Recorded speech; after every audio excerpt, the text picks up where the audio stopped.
My parents pressured my girlfriend to leave me for my wealthy cousin, saying, "He can give you everything he can't." I walked away without fighting. 5 years later, at a luxury event I owned, they froze when they saw who I was married to. I, 29M, still remember the exact moment my life split into before and after. It was a Sunday afternoon at my parents' house, and I had brought my girlfriend over for lunch. We'd been together for 3 years, and I thought we were solid. I was working as a junior analyst at a mid-tier firm, making decent money, but nothing spectacular. My cousin had just closed some massive real estate deal, and my parents wouldn't stop talking about it. I walked into the kitchen to grab water and heard my mother's voice from the living room. She was talking to my girlfriend, telling her she needed to think about her future. My father joined in, explaining how my cousin could provide stability, luxury, opportunities one could never offer. They laid it out like a business proposal, methodical and cold. My cousin was successful, established, connected. I was still finding my footing, still building. Why waste time on potential when certainty was right there? I stood frozen in the doorway, the glass cold in my hand. My girlfriend sat on the couch, head down, silent.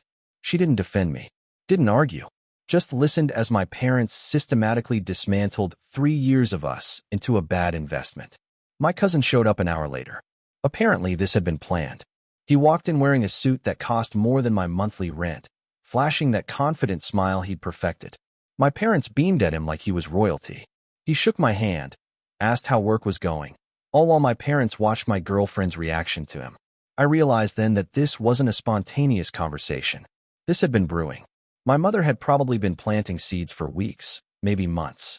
Every family dinner where she compared our careers, every casual mention of my cousin's latest achievement, every pointed question about my 5-year plan. She'd been setting the stage. I didn't fight. I didn't yell or plead or try to convince anyone of anything. I simply looked at my girlfriend and asked if this was what she wanted. She finally met my eyes, and I saw the answer before she spoke. She said she needed to think about her future, needed to be practical. Those were my mother's words coming out of her mouth. I left my parents' house that day and never looked back. Not to their calls, not to their messages explaining they only wanted what was best for everyone, not to the wedding invitation that arrived 6 months later. I cut them all off completely. My girlfriend married my cousin in a ceremony my parents paid for. I heard it was lavish, but I didn't disappear into bitterness. I took every ounce of pain and humiliation and converted it into fuel. I worked 16-hour days, networked relentlessly, studied market trends until my eyes burned. I had something they'd never counted on, nothing left to lose. When you hit absolute bottom, there's a strange freedom in it. No safety net means you learn to fly or you don't, and I wasn't going to give them the satisfaction of watching me fail. I switched to a boutique investment firm known for taking risks on emerging markets. My first major call was on a tech startup everyone else dismissed. I'd done 3 months of research, knew the founders, understood the gap in the market they were filling. I pushed my firm to invest heavy. 18 months later, that company went public and our stake multiplied 40 times over. Suddenly, I wasn't the junior analyst anymore. I was the guy who saw what others missed. The money started flowing, but I didn't touch it for anything flashy. I lived in the same modest apartment, drove the same used car, wore the same off-the-rack suits. Every dollar went into building something bigger. I took my bonus and seed money from investors who'd noticed my track record and launched my own investment firm. I focused on luxury real estate and high-end hospitality, the exact sector my cousin operated in. I wanted to build something in his world, something that would eclipse anything he'd ever touched. My firm's first major project was acquiring and renovating a historic hotel that had fallen into disrepair. Everyone said it was a money pit. I saw potential. We transformed it into a 5-star boutique destination that became the hottest venue in the city. Tech executives, celebrities, old money families all wanted events there. We expanded. More properties, more cities, higher profiles. Around year 3, I met her at an industry conference in Singapore. She was a corporate lawyer specializing in international acquisitions, brilliant and sharp-edged in a way that made most people nervous. She'd built her own path from nothing, first-generation success story, no family money or connections to smooth the way. We understood each other. No pretense, no games. Just two people who knew what it meant to build something from scratch, while everyone counted you out. We got married quietly on a beach in Thailand with 2 friends as witnesses. No ceremony, no announcement, no social media posts. It was ours, and we wanted to keep it that way. She kept her career, I kept mine, and we built something together that had nothing to do with proving anything to anyone.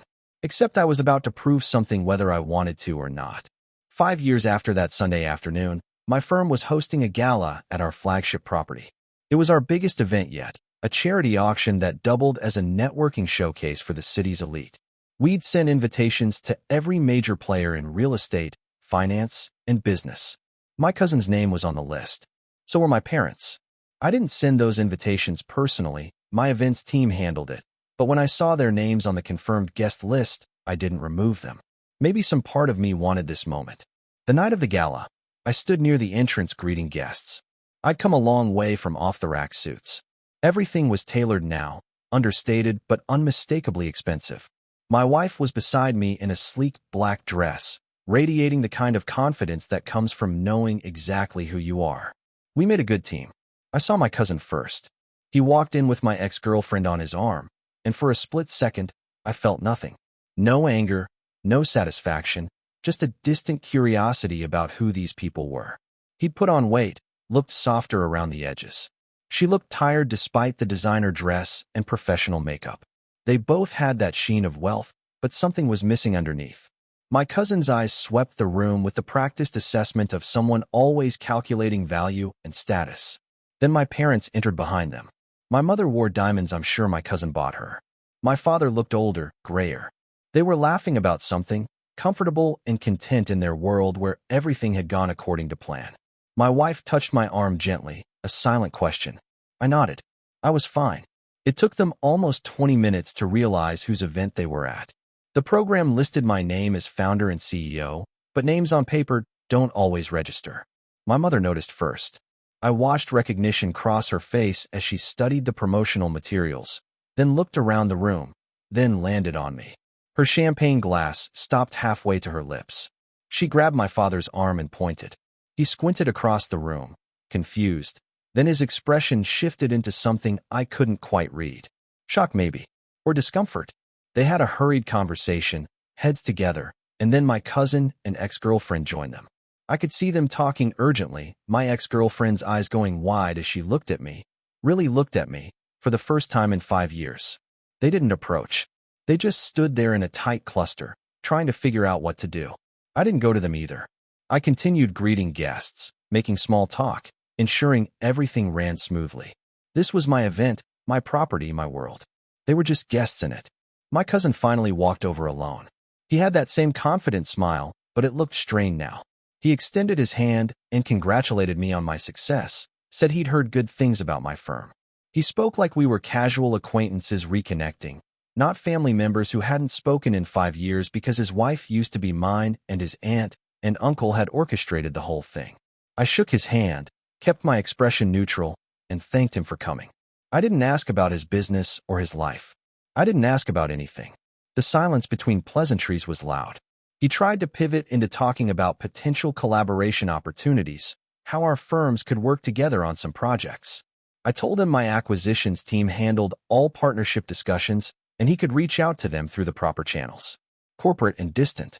He stood there for another awkward moment, then excused himself. My mother appeared next.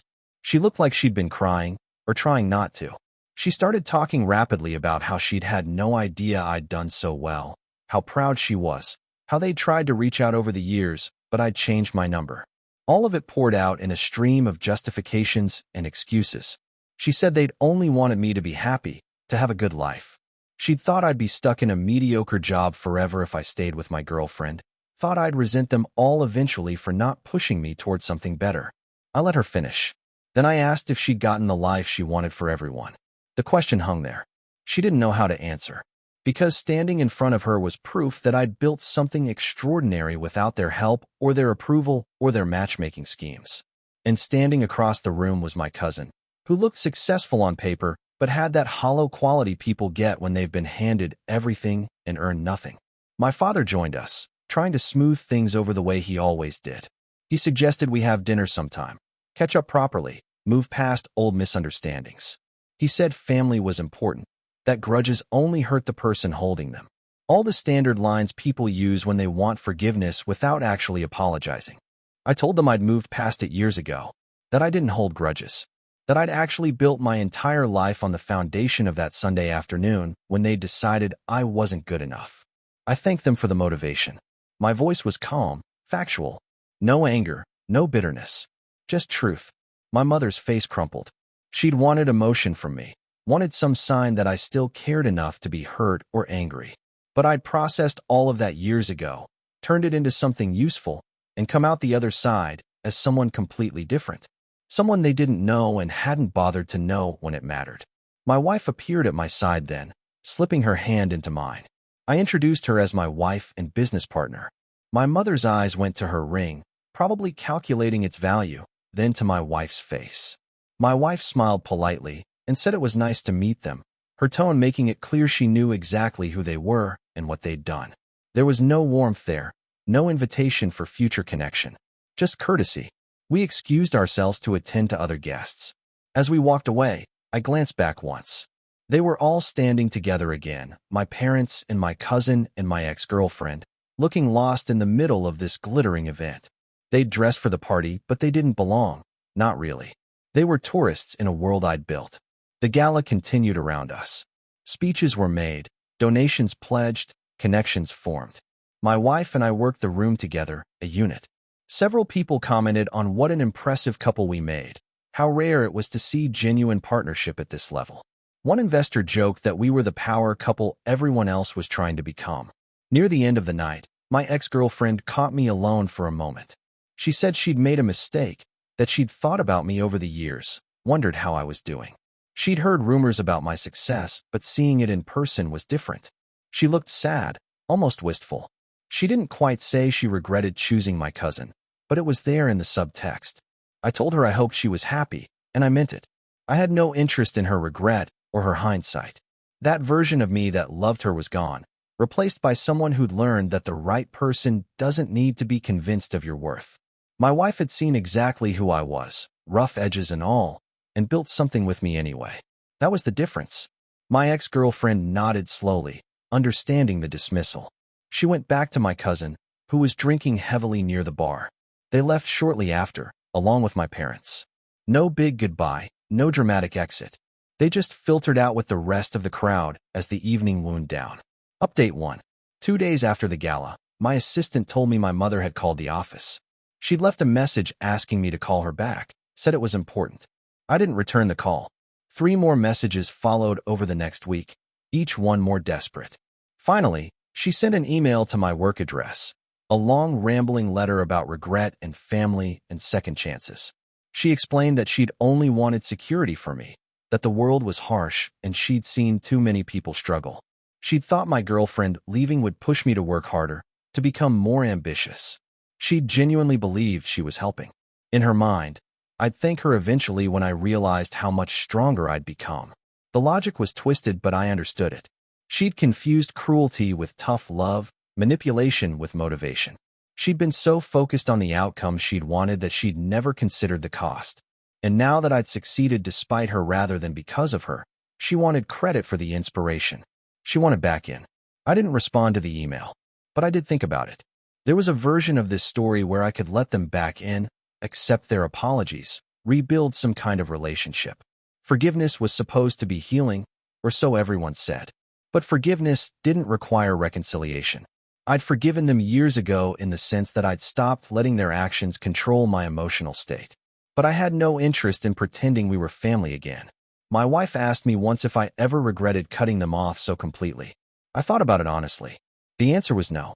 They'd made a choice that day to prioritize status and money over me, their own son. They'd communicated clearly that my worth was measured in salary and connections. I'd simply accepted their assessment and removed myself from the equation. Everything that came after was consequence, not punishment. Update 2. About 3 months after the gala, I heard through mutual connections that my cousin's business was struggling. Several major deals had fallen through, and he was overextended on properties he couldn't move. The market had shifted, and he hadn't adapted fast enough. He'd been operating on reputation and family money for so long that he'd never developed the instinct to see problems coming. He never had to. My parents had apparently invested heavily in his ventures. They were exposed now too, not broke, but definitely hurting. The irony wasn't lost on me. They'd pushed my girlfriend toward him because he was the safe bet, the sure thing, the one who'd always be successful. Turns out security was never guaranteed, and tying your fortune to someone else's choices was its own kind of risk. My firm was thriving. We'd just acquired 2 more properties and were expanding internationally. My wife had made partner at her firm. We were building something sustainable, something that didn't depend on luck or connections, but on consistent smart decisions and hard work. The foundation was solid because we'd built it ourselves. I didn't feel victorious about my cousin's struggles. I felt nothing, which was somehow more satisfying. He'd become irrelevant to my life. His success or failure didn't affect me at all. That was real freedom.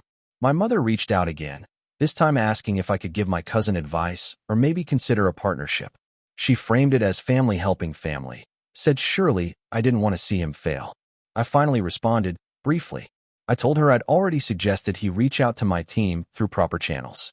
If he had a solid proposal, we'd consider it on its merits like any other potential partner. But I wouldn't give him special treatment, positive or negative. He'd get the same evaluation as everyone else. She didn't respond to that. I think she'd wanted me to either save him out of family obligation or refuse out of spite. Both options would have meant I still cared, still had emotional investment in their world. The truth was I'd moved on so completely that they were just strangers who happened to share my DNA. Update 3. A year after the gala, my wife and I were expecting our first child. We told a few close friends, kept it quiet otherwise. We didn't announce it publicly, didn't share it on social media. It was ours. Somehow my mother found out, probably through some distant relative who'd heard from someone else. She sent a gift to my office, a silver baby rattle that probably cost a fortune. The card said she hoped to meet her grandchild someday, that she'd made mistakes but wanted a chance to be part of this new chapter. I sent the gift back. Not out of cruelty, but clarity. This child would grow up surrounded by people who'd earned their place in our lives, who'd shown up and supported us and chosen to be there. My parents had made their choice 5 years ago. They didn't get to unmake it just because circumstances had changed.